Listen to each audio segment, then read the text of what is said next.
Today I'm talking to Amy Monero, who's played the piano for 12 years, but is still only 16. Amy, how did you start? Well, my father's a musician. He taught me some basic tunes when I was only 4. Then, after a couple of years, my parents paid for me to have after-school piano classes. I played classical music with my piano teacher every week until I began secondary school. I gave up extra lessons then, even though my school music teacher, Mrs. Jones, said I needed more practice. But I was already getting a lot of help from her by then. So, what was your first big performance like? Well, by the time I performed at my first big event, I'd already been in lots of small competitions, so playing on stage was nothing new, although I had no idea so many people would come to watch us that evening. That was amazing.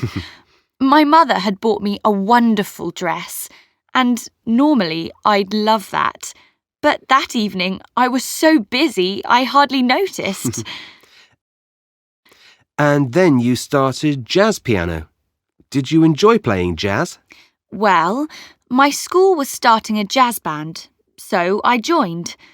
They were all good players, though, and I had no idea what jazz even was then, and I couldn't understand the music at first, so I got quite annoyed with it. But after a while, I began to love it. So for a year, I studied all I could on jazz. And you give music lessons now, don't you? Yes, basic piano. I'm keen that as many young people as possible become interested in music. I charge a low fee as I'm not a qualified teacher, but lessons are not too expensive in my town anyway. I pass people on to experienced teachers when they're ready, or introduce them to other instruments if the piano's not for them. Teaching helps my playing too, although that's not the reason I do it. And you also write a blog on the internet. Yeah, it's like a diary. I write a bit every day for people to read, about school and so on.